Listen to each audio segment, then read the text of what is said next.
احنا عندنا طبعا في اي الفيزيك بتعتمد على الماس. صح. فانا لازم اديك شويه ماس الاول قبل ما اقول لك الجزء الجاي. طيب شويه ماس كده هقولهم بسرعه كده اللي احنا هنستخدمه. الفيزيكس بتعتمد على الماس. طب ليه بتستخدم فاز؟ ما احنا عايزين نبقى ناس دقيقه بقى. مع دقيقه يبقى بلغه الارقام، نتعامل بلغه الارقام. اقول لك 5 6 7 خلاص يبقى انا راجل دقيق. انما هتكلم اقول لك شويه وشويتين وثلاث شويات مش هتفهم حاجه. كده انا مش دقاق. لكن احنا عشان نبقى دقاق، ايه دقاق ده؟ المهم يعني لازم ايه نبقوا يعني ايه نبقوا بالارقام. ماشي. ففي شويه اساسيات كده بسرعه كده هقولهم لك سريع، ممكن تكون انت عارفهم. فانت لو عارفهم عديهم، مش عارفهم هقولهم لك سريع بسرعه. اول حاجه اس اس 0. اس ده اي رقم، 5 6 7 20 1000 اي رقم. اس 0 بيطلع ب 1.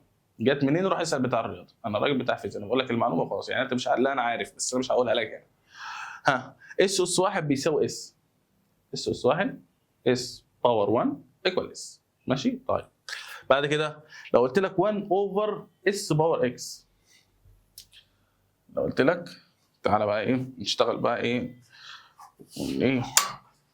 وندلع الدنيا. بص يا سيدي، اول حاجه انا عندي اس باور 1 باس. لما اقول لك 1 اوفر اس باور اكس، لما اقول لك 1 اوفر اس باور اكس، ممكن الاس باور اكس دي اطلعها فوق بس اغير الباور بتاعها. بدل ما هو بوزيتيف اخليه نيجاتيف، ولو هو نيجاتيف اخليه بوزيتيف، فتطلع فوق تبقى اس باور نيجاتيف اكس. اكس ده اي رقم والاس ده اي رقم. ماشي. طيب انما لو هم كانوا معمولين تايمز، فلما طب تاخد لك مثال مثلا على دي. مثال على دي لو قلت لك مثلا 1 اوفر 5 باور 3، دي ممكن اكتبها 5 باور نيجاتيف 3 كده بالشكل ده. لو اقول لك مثلا 1 اوفر 10 باور باور نيجاتيف 2، دي اطلعها فوق دي معناها 10 باور 2. ماشي. فدي عموما يعني ماشي. باور يعني اس يعني. ماشي. انا بتعامل الناس، انا بشرح للمجتمع العربي فانا بحب اتكلم بالعربي. ماشي. ونصدين العربي، انا ما اتكلمش انجليزي. ماشي. لان المحتوى بتاعي للناس العرب. ماشي. فانا بقول بس مع اللغه، بس باللغه عشان برضه الترمينولوجي وكده، عشان لو بصيتها لقيتها في كتاب مثلا وانت بترجع، انت عارف معظم المراجع كلها بالانجليزي، تفهم هو بيقول ايه. ماشي. فدي يعني مصلحتك ان انا اقول المعلومه بالانجليزي واترجمها، بحيث انت لما تقرا كتاب تبقى الدنيا معاك مش صعبه قوي. ماشي. لكن الاساس بتاعي ان انا اتكلم بالعربي. ماشي. لان انا محتواي بخاطب بيه الناس العرب. ماشي. مش بخاطب انا الناس اللي هم الاجانب وكده. ماشي. طيب لو قلت لك اس واحد في اس اس ايه في اس بي، فانت بتعمل ايه؟ تثبت الاساس ويجمع الاسس. الاساس اللي هو مين؟ اس. ما هي نفس الاس. طالما نفس الاس خلاص ثبتها واجمع الاسس. يبقى زائد بي. ناخد مثال. لو قلت لك 10 اس 4 في 10 اس 5، هنعمل ايه بقى؟ ال 10 دي اساس، هي نفس الاساس. طالما نفس الاساس ثبت اساس واجمع الاسس. 4 زائد 5 9، يبقى 10 اس 9. تمام؟ تمام يا سيدي. ها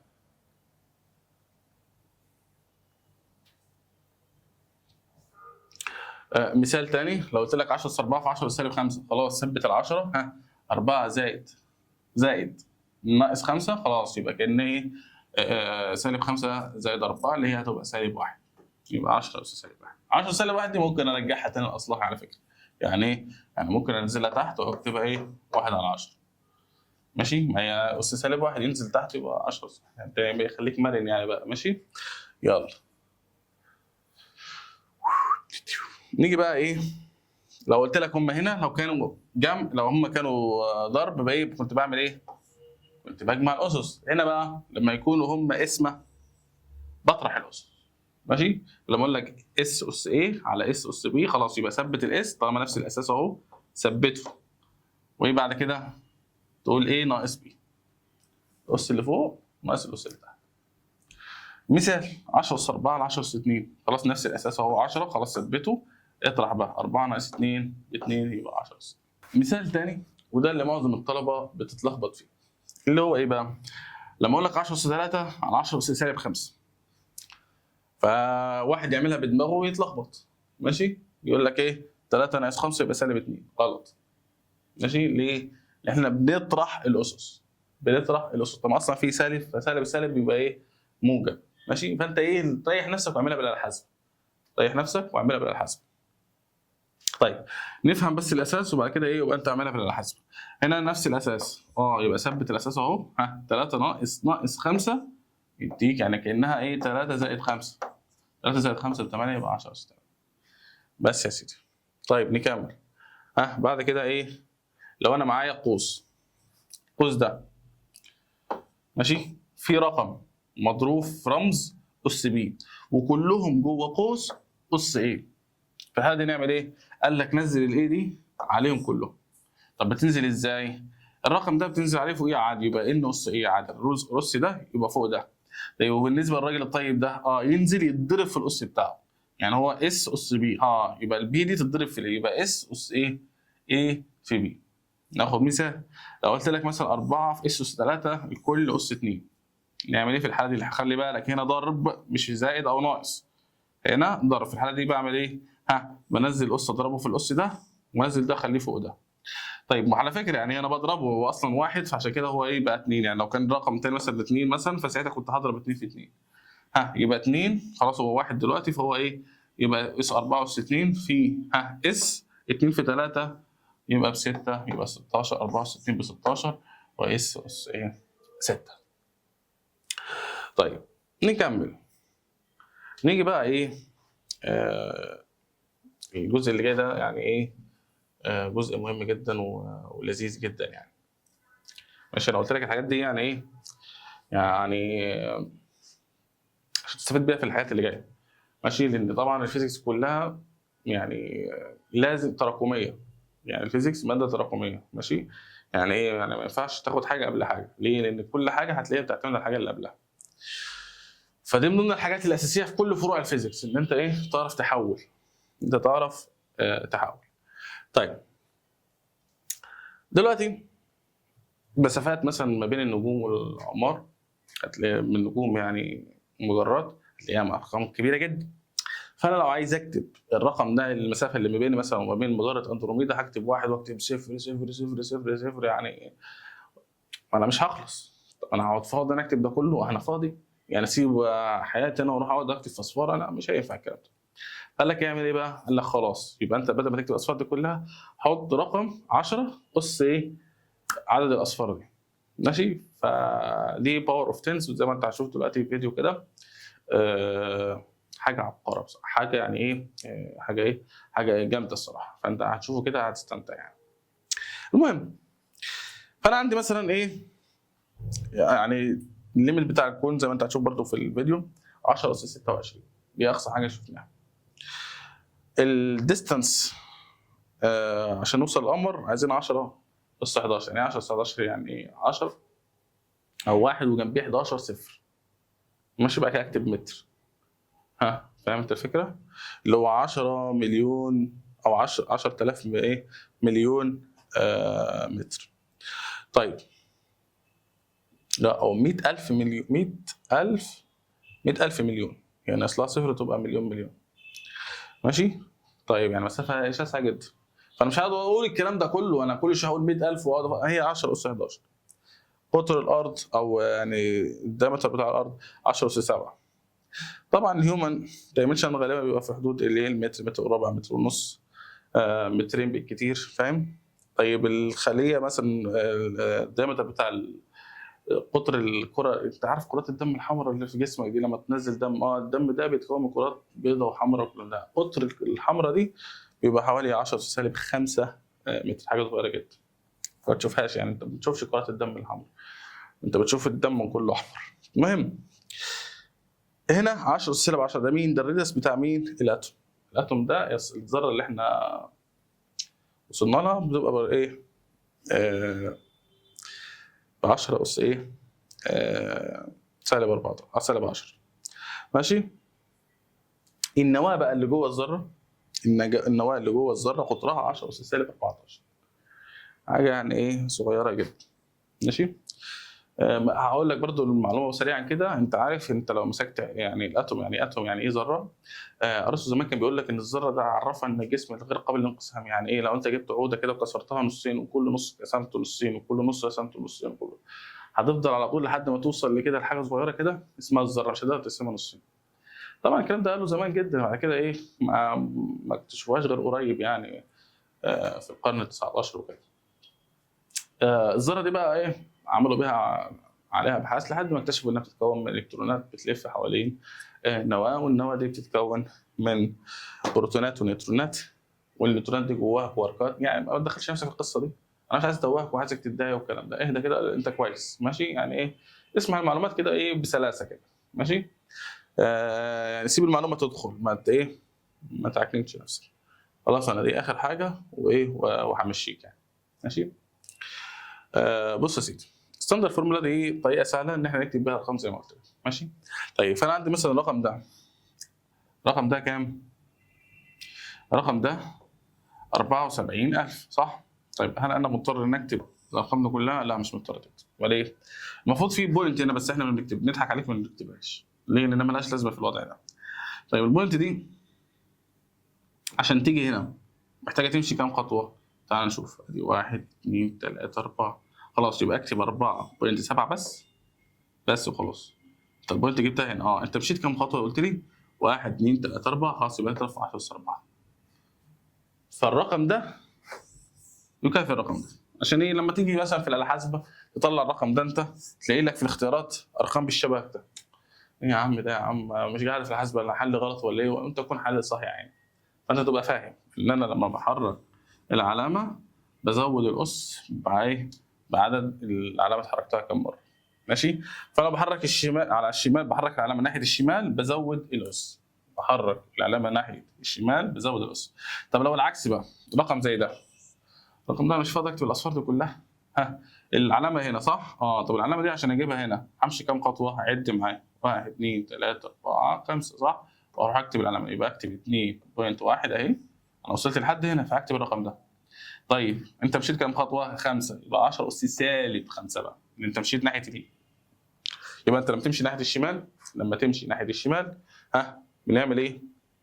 بنزود الاس. نمشي ناحيه اليمين بتخليها بتزود الاس بس بالسالب بقى ماشي، حسب انت مشيت كم مره وتكتبها ايه بالسالب. حاول تحل السؤال ده كده. يقول لك هنا مثلا ستاندر فورمولا ذا نمبر ده، الرقم ده تقدر تقول لي الرقم ده على كده لو عايز اكتبه 5.37 هيبقى في انهي في 10 اس كام؟ المفروض يعني تعرف تجيبها بدماغك من غير آلة حاسبة يعني. تعال اسال نفسك سؤال، هي العلامه فين موجوده بعد الخمسه. طب هو مشي كام خطوه عشان يوصل للخانه دي؟ تعال نعد، ادي 1 2 3 4.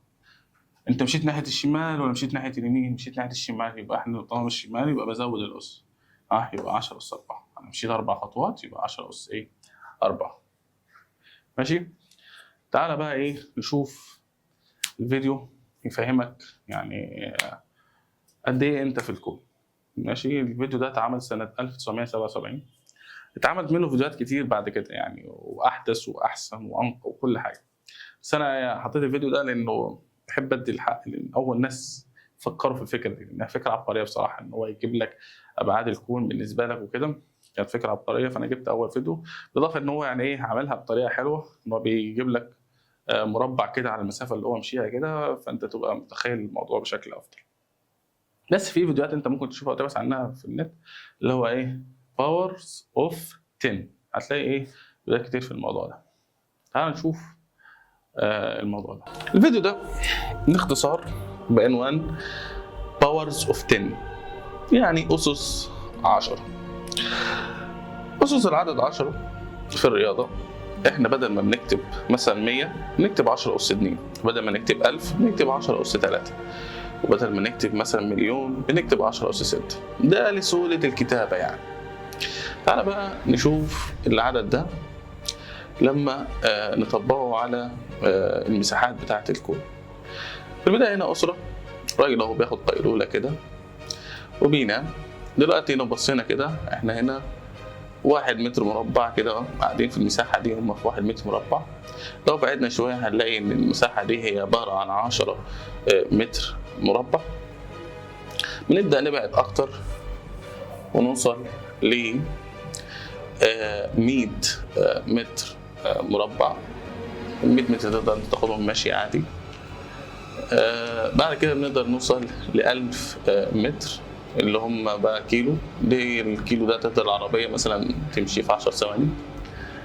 بعد كده بنبعد أكتر ونبدأ نشوف البحر بقى. دي احنا هنا وصلنا ل 10000 متر أو 10 كيلو. برضو دي منطقة تقدر تمشيها بالعربية عادي. نبدأ نبعد أكتر وصلنا ل 100,000 متر أو 100 كيلو متر، 10 أس 5. نبدأ نبعد أكتر ونشوف بقى. احنا الفيديو ده متصور في أمريكا، فبالتالي طبيعي إن أنت هتشوف قارة أمريكا الشمالية. احنا وصلنا دلوقتي ل1,000,000 متر. لما بنوصل ل10 مليون متر كده احنا وصلنا نشوف كوكب الأرض كامل، وهو عبارة عن كرة. عشان الناس اللي بتقول لك إنه مسطح والهبل ده ما تردش عليه. يعني لما حد يقول لك الأرض مسطحة ما تردش عليه، يعني قول له اقعد على جنب كده وسيبه في حاله. هنا دلوقتي نشوف المدار بتاع القمر حوالين الأرض. المدار ده مثلا القطر بتاعه ممكن يمشي الضوء مثلا في ثانية. بعد كده بنبدأ نبعد أكتر ونقدر نشوف المدار بتاع كوكب الأرض حوالين الشمس. احنا كده وصلنا ل10 أس 10، يعني 10,000 مليون متر. ودينا بنبعد أكتر ونبدأ نشوف مدارات الكواكب التانية بقى. وادي الشمس بدأت تظهر في الصورة. دي بقى المجموعة الشمسية بقى اللي كنا بناخدها في إعدادي واحنا صغيرين بقى. المجموعة الشمسية بتاعتنا احنا دلوقتي وصلنا ل10 أس 12 متر أو 10 مليون متر. طبعا الأرقام بدأت تكبر معنا، فبالتالي مش هنقدر بعد كده نتكلم بالمتر، فهيخترعوا واحدة جديدة اسمها السنة الضوئية. احنا دلوقتي وصلنا ل10 أس 14 متر، يعني 100 مليون متر. نبدأ بقى نشوف الكوكبات. يقول لك كوكبة الليل، الدب الأكبر والأصغر، والناس المهرجة اللي بتتكلم في الأبراج والهبل ده. طبعا ده مش حقيقي. من هنا ورايح بقى هنتكلم عن السنة الضوئية. خلاص المتر مش هيبقى نافع معانا، فهنتكلم دي كده سنة ضوئية. السنة الضوئية تعتبر 10 أس 16 متر. دلوقتي وصلنا ل10 سنين ضوئية، 10 أس 17 متر. نبدأ نكبر ونشوف النجوم الشاسعة. بنبعد أكتر كده احنا وصلنا ل10 أس 18 متر، 100 سنة ضوئية. النجوم اللي بنشوفها في الصبح احنا بقى وبالليل. بدأت تظهر بقى المجرة بتاعتنا، مجرة درب التبان اللي احنا موجودين فيها. دلوقتي وصلنا ل10 أس 20 متر أو 10,000 سنة ضوئية. احنا شوف موجودين فين جوه المجرة، في أحد أذرعها يعني. نبعد أكتر وكده وصلنا ل100,000 سنة ضوئية، يعني 10 أس 21 متر. نبعد أكتر وصلنا ل1,000,000 سنة ضوئية، 10 أس 22 متر، يعني 10 وجنبها 22 صفر متر. نبدأ ناخده نبعد أكتر، وصلنا ل10 أس 23 اللي هي 10 مليون سنة ضوئية. تبدأ تظهر مجرات تانية بقى، مجرة أندروميدا، لحد ما وصلنا ل10 أس 24. وتعالى هنا وقف لي وركز معايا بقى في في الجزء ده. تعالى بقى واهدى كده على نفسك كده وركز معايا بس في الجزء ده. انت فين هنا في الصورة؟ طب انت عيلتك بلدك فين في الصورة؟ ما مش موجودة صح؟ المحافظة بتاعتك، الدولة بتاعتك مش موجودة. طيب القارة بتاعتك بقى مش شايفها. طيب الكوكب بتاعك فين؟ مش باين. المجموعة الشمسية مش باينة. المجرة بتاعتك مش باينة برضه. طيب ما انت بتتكبر على ايه بقى وبتتغر وبتظلم وبتفتري على الناس؟ بص يعني في ملايين الناس جوه قبلك، وفي ملايين الناس هتيجي بعدك، الله اعلم بقى القيامة هتقوم امتى. وفي ملايين الناس دلوقتي عايشين، مليارات الناس عايشين دلوقتي. فانت يعني ولا حاجة. في جيل اغنى منك وفي جيل عنده منصب اعلى منك، وكله زي يعني الفلوس اللي معاك هياخدها الورثه بتوعك، المنصب بتاعك هتمشي ويجي واحد بعدك. بتظلم وتتكبر وتتغرر وتفتري على الناس ليه؟ ملهاش لازمه. انت هنا اهو كده، سبحان الله يعني. شوف سبحان الله، انت ولا حاجه. انت هنا مش شايفين اي حاجه، يعني انت مش باين، يعني انت فاهم؟ يعني لو في واحد كده من الفضائيين ما يعرفش عنك حاجه، انت ولا اي حاجه. يعني طب انت تركز في حياتك في ايه؟ 3 حاجات بس هم اللي تخليهم في دماغك دايما، تعملهم اللي امر الرسول صلى الله عليه وسلم: اذا مات ابن ادم انقطع عمله الا من 3: صدقه جاريه، علم ينتفع به، ولد صالح يدعو له. ركز على ال3 دول في حياتك، دول اللي هيبقى لك بعد ما انت تموت، هم دول الاثر بتاعك، الاثر بتاعك بعد ما انت تموت. تعال نكمل الفيديو.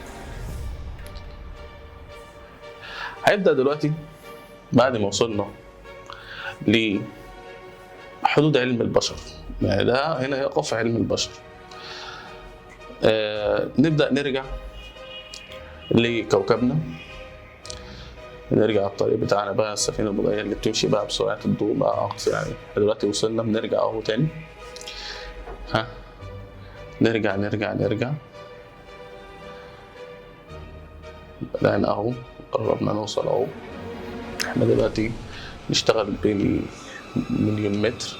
رجعنا المجموعة الشمسية بتاعتنا. فين كوكب الأرض بتاعنا اهو يا جدعان؟ كوكب الأرض بتاعنا اهو. يلا نوصل. فينك؟ هدينا اهو، وادي القمر بيلف حوالينا. يلا نرجع لكوكب الأرض، نروح بقى قارة أمريكا الشمالية، ونروح على المكان اللي صاحبنا كان نايم فيه. دلوقتي هنبدأ نخش بقى، نغوص في أعماق بقى. دلوقتي وصلنا للأعماق الفلكية، هنخش بقى الحاجات الصغيرة بقى. دلوقتي احنا متر مربع. هنبدأ نرجع بقى ونصغر بقى، نبدأ نصغر ونشوف الحاجات اللي هي الصغيرة جدا. احنا دلوقتي وصلنا مثلا ل 10 سنتيمتر، يعني المربع ده يعني 10 سنتي. نبدأ نصغر أكتر كده، احنا بنوصل لسنتي، يعني المربع ده كده سنتي. طيب نبدأ نخش برضو أكتر. احنا دلوقتي اهو بدأنا نشوف تفاصيل الجلد بقى ونبدأ نخش فيه أكتر. احنا كده وصلنا ل1 مليمتر، يعني 10 أس سالب 3 بقى. خلاص بقى احنا كده دلوقتي طالما احنا بننزل لتحت بيبقى 10 أس سالب بقى. دلوقتي وصلنا 100 مايكرون. المايكرون هو 10 أس سالب 6، احنا وصلنا 100 منه، فاحنا 10 أس سالب 4 وصلنا ل 10 مايكرون، يعني 10 أس سالب 5. نبدأ نصغر أكتر، بدل ما 10 هيبقى 1 مايكرون. ال1 مايكرون ده اللي هو 10 أس سالب 6. نبدأ بقى نشوف دلوقتي الدي ان ايه بقى. احنا دخلنا في الخلية، والخلية دخلنا في النواة، وفي النواة دخلنا على حاجة اسمها الدي ان ايه بقى. لو نبدأ نقرب أكتر، وده هو فيه الجينات الوراثية بتاعتنا كلها، وتفاصيل تركيبنا البيولوجي كله موجود في الشريط ده. نبدأ نخش أكتر في الدي ان ايه ونشوف ادي الجزيئات، ادي ذرة الكربون حواليها 3 ذرات هيدروجين. نبدأ نخش احنا دلوقتي في 10 أس سالب 9. نبدأ نشوف الذرة نفسها سحابة من الإلكترونات بتلف حوالين نواة. احنا وصلنا لأنجستروم، وحدة الأنجستروم اللي هي 10 أس سالب 10. دي يعني ايه؟ من الأنجستروم ده أقل حاجة. نبدأ نقدر نشوفها. بعد كده نبدأ نقل أكتر، 10 أس سالب 12. 10 أس سالب 12 كده احنا بنخش على النواة بتاعة الذرة. شايفين النواة طبعا جواها نيوترونات وبروتونات. النيوترونات برضو ملهاش شحنة، إنما البروتونات شحنتها موجبة، وكل واحدة منهم بتتكون من كواركات. ده احنا كده وصلنا ل 10 أس سالب 14. والكواركات بيقولوا إن هو ده عنصر أساسي في الكوانتم، النموذج القياسي، إن هي مفيش حاجة أصغر منها، ده أساسي يكون. بعد كده تخش بقى في نظرية الأوتار اللي هي 10 أس سالب 16. زي ما أنت شفت كده، يعني إيه ده حدود علم البشر يعني، وفي لسه في اكتشافات حديثة أكتر بعد الفيديو ده. اللي عايز أقوله لك يعني 60 سنة اللي هتعيشهم في كوكب الأرض ده، يعني عيشهم بسلام كده. وأهم حاجة ما تظلمش حد، ما تشتريش على حد، ما تسيبش أثر وحش في حد. وعيش 60 سنة بتوعك دول كده واتكل على الله كده، وسيب أثر حلو. على قد ما تقدر. دلوقتي احنا فهمنا ان احنا خلاص في بتوع الرياضه عملوا اختصارات للارقام، بدل ما يكتب 10 باور، بدل ما يكتب مثلا 1000 او مليون او الكلام ده، بيعملها 10 اس الحاجه الاصفار اللي هي موجوده. طيب احنا بقى في الفيزياء بقى عايزين نعلي على الناس دي، فهنعمل ايه بقى؟ الارقام دي هنحفظها برموز، ماشي؟ عشان ايه؟ بدل ما نكتب 10 باور كذا هنكتب رمز، الرمز ده انت تفهمه انا وانت، ماشي؟ فتعالى نتعلم اللغه اللي احنا نتعلم بيها الشفره بتاعتنا اللي احنا هنشتغل بيها على طول في الفيزياء، ماشي؟ فلما اكتب لك الرمز بعد كده تفهم ان الرمز ده معناه كذا، ماشي؟ ماشي، فده بنسميه بيرفكس، ماشي؟ بنسميه بيرفكس. طيب لما اقول لك 10 باور نيجاتيف 9، 10 باور نيجاتيف 9 ده برمز له برمز ان 9 نانو، فاهم؟ نانو، فعشان كده اسمه نانو ورمز ان، ماشي؟ فلما تشوف رقم ان كده اعرف، او رمز ان ده اعرف ان ده هو 10 باور نيجاتيف 9. طيب بعد كده المايكرو، المايكرو كام؟ 10 باور نيجاتيف 6، ها بنرمز له برمز ميو كده، حرف لاتيني كده يعني، عشان من قله الحروف فعملنا ايه؟ حرف لاتيني. طيب هتقول لي ما عملتوش ام ليه مش مايكرو؟ ما تعمل له ام يعني، عشان ما هو لسه جايين دلوقتي في حاجه اسمها الملي، الملي ده 10 باور نيجاتيف 3، 10 اس سالب 3، فبالتالي بنحط الام بتاعت هنا، فما ينفعش نعمل الاثنين زي بعض. فالميو دي كان في اللغه اللاتينيه، هم طبعا انت عارف الانجليزي هم اللي عاملين الحاجات دي، فخلاص يعني ايه خدوها بالميو، ما فيش مشكله. ها السنتي، السنتي اول حرف سي فهو سي، كام؟ 10 باور ايه؟ نيجاتيف 2، ماشي. الكيلو بقى بالبوزيتيف بقى 10 باور 3، لما اقول لك كيلو جرام يعني 1000 جرام، اقول لك كيلو متر يعني 1000 متر، ماشي؟ طيب ال1000 يعني 10 اس 3. طيب الميجا بقى، الميجا 10 اس 6، الميجا زي المليون، الميجا زي المليون، 10 اس 6، المليون فيها 6 اصفار. ونرمز له ام كابيتال بقى، يعني هنا كانت ام سمول، هنا رمز لها بايه؟ بام كابيتال. طيب بعد كده الجيجا، الجيجا دي ايه؟ 10 اس 9، ماشي؟ بنرمز لها جيجا فخلاص حرف الجي، ماشي؟ في رموز ثانيه، في رموز ثانيه زي ايه مثلا؟ عندك مثلا البيكو، البيكو ده بي، ده عباره عن 10 باور نيجاتيف 12، ماشي؟ وعندك مثلا الفيمتو، الفيمتو اللي هو ايه؟ اف.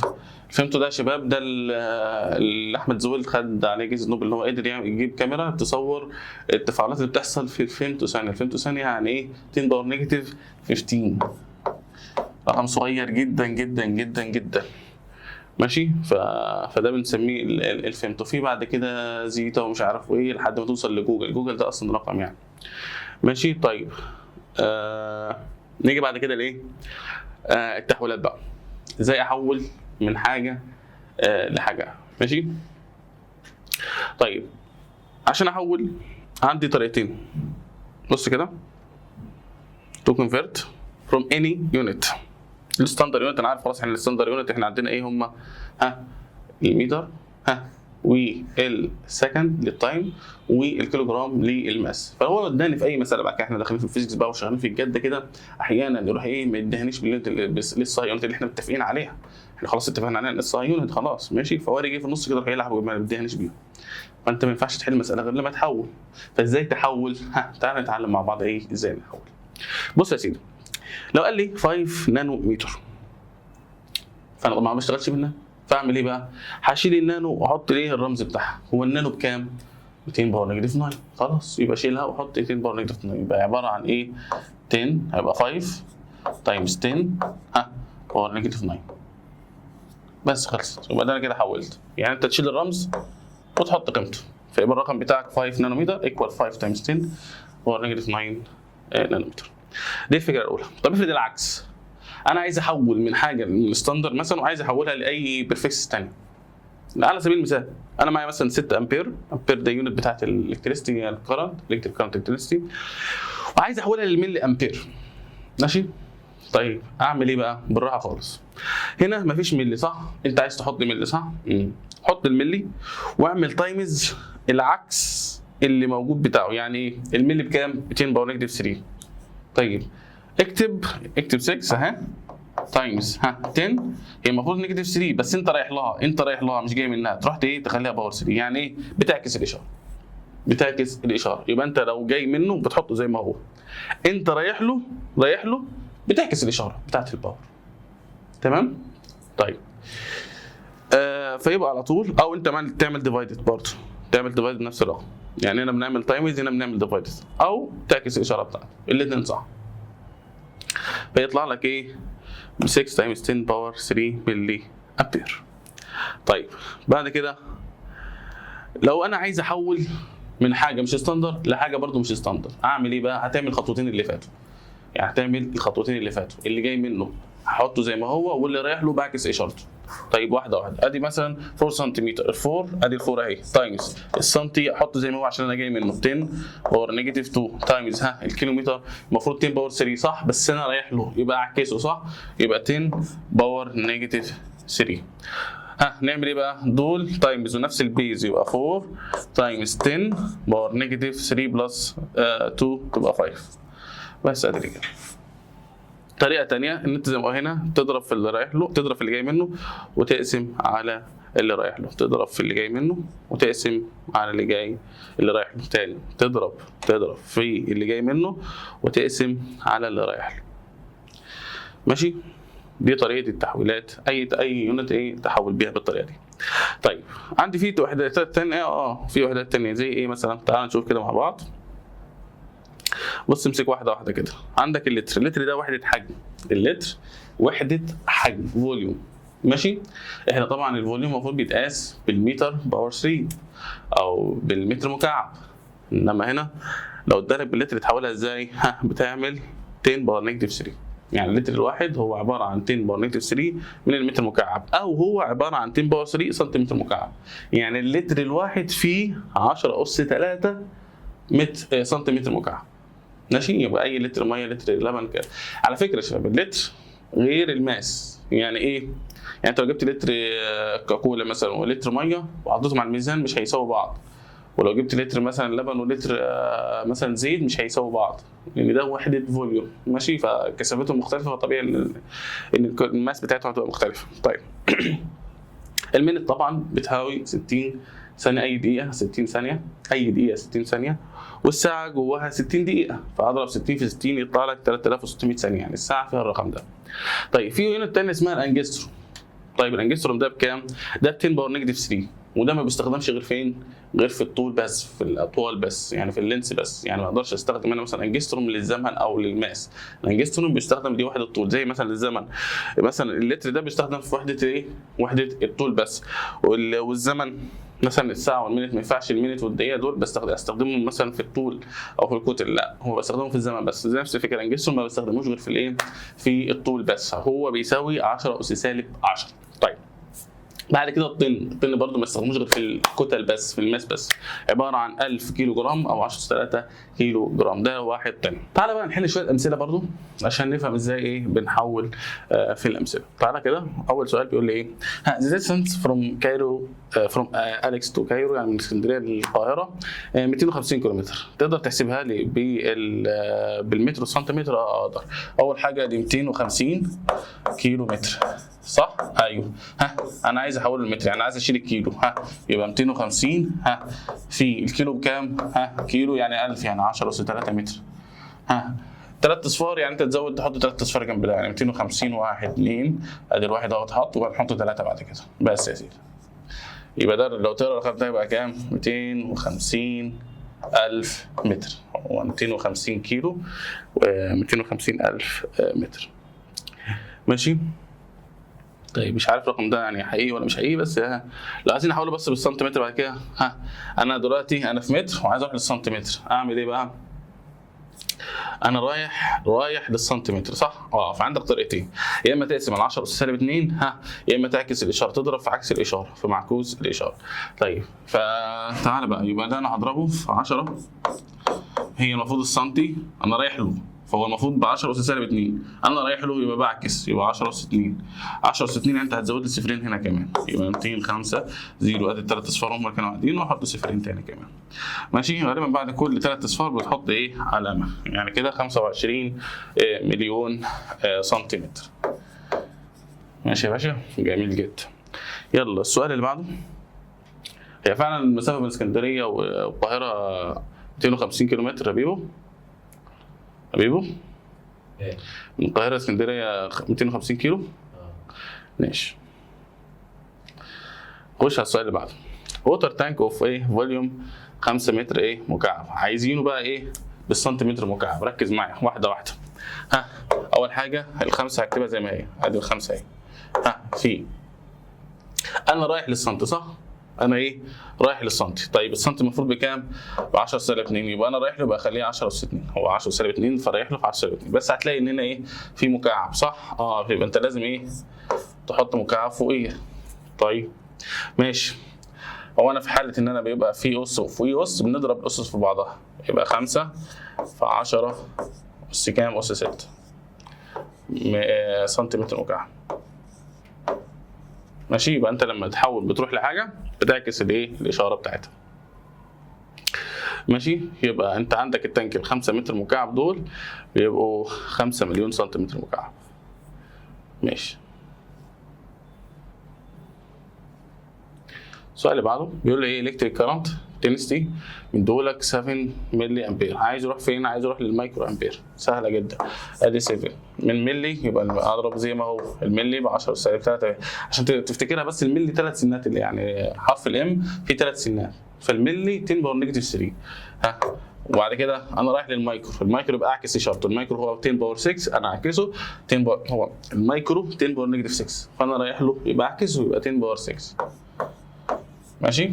بعد كده بنجمع الاسس 6 ماينس 3 تبقى 3 يبقى 7 تايمز 10 باور 3 مايكرو امبير.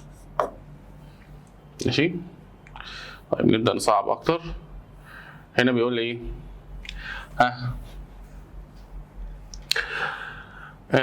هنا interstate highway in a rural region of a Wyoming a car traveling at speed of كذا. يبقى انا معايا دي السبيد بتاعتي 38 متر بير سكند. طلباتك is the driver exceeding the speed limit؟ هل هو الدرايفر ده بالسرعه بتاعته وهو ماشي في الخط السريع بالسرعه دي عدى الليميت بتاع السرعه؟ طب هو الليميت بتاع السرعه كام؟ قال لي ب 75. بكام؟ 75 بس ايه ميل بير اور. ماشي. طيب فانا عايز اعرف هل هو عدى السرعه دي ولا لا؟ طيب دلوقتي الاثنين وحداتهم مختلفه فانا مش هعرف اعدي. يعني انت لو بصيت على الرقم ده هو اكبر من الرقم ده، يعني ده اقل منه. يعني الراجل ده لو بصيت كده على الرقم على طول كده هقول ده الراجل ده ما عداش لسه، لا لازم اخليهم هما الاثنين بنفس الوحده عشان اعرف احكم. طيب فانا احول دول للراجل ده. فانا عندي تحويلتين، تحويله فوق لان انا المفروض بشتغل بالمتر هو حطها لي بالميل، وعندي تحويله تحت المفروض اشتغل بالثانيه وهو حطها لي ايه بالساعه. ماشي. فانا هكتب الرقم كده اشوف ادي 57 اهي 75 اهي. احول اللي فوق هعمل كسر كده اهو عشان انا عايز احول تحويله مرتين، تحويل اللي فوق وتحويل اللي تحت. فاللي فوق هحوله ازاي؟ الميل بكام؟ الميل بالرقم ده هكتبه زي ما هو لان انا جاي منه. ماشي. بعد كده الاور تحت، الاور 3600 بس هحسب الرقم ده. لو الرقم ده طلع اكبر من ده يبقى الراجل ده ما عداش الليميت بتاع الايه السرعه، لو طلع اقل يبقى الراجل ده عدى. فايه نحسبها ايه بالاله حاسبه. يبقى نحسبها كده طلعت ب 33 33.52 متر بير سكند. الرقم ده اكبر والرقم ده اكبر. الراجل ده اكبر، الراجل ده ماشي بسرعه اكبر يبقى الراجل ده عدى الليميت. ماشي. طيب السؤال اللي بعده بيقول لك ايه what is the driver were outside the United States and familiar with the speed measured بالكيلومتر بر اور. يعني هو مثلا تخيل ان هو كان في مصر، بس مصر طبعا احنا بنقيس بالكيلومتر بر اور. ففي الحاله دي كانت السرعه بتاعته هتبقى بكام؟ طيب هنحولها ايه من متر على الثانيه لايه لكيلومتر على الثانيه. ازاي احولها بقى؟ بص يا سيدي، يبقى دي 3 انا عايز ايه احول، فانا هضرب في مين بقى؟ ركز معايا. انا جاي بص كده، انا جاي من متر بير ثانيه عايز اروح لكيلو متر بير اور، فانا عايز احول اللي تحت وعايز احول اللي فوق. طيب احول لفوق ازاي؟ ان انا رايح للكيلو يبقى اضرب في عكس اشارته، بدل ما هو 10 باور 3 يبقى نيجاتيف 3. طيب وتحت الثانيه انا عايز اروح لاور يبقى اضرب في معكوسه صح، يبقى 1 اوفر كام 3600. بس يعني انت ممكن ايه 3600 دي تحطها فوق تايمز، يبقى على طول تكتب هنكتب 38 تايمز نعمل 3600 فوق في 10 باور نيجاتيف 3 تطلع ب 100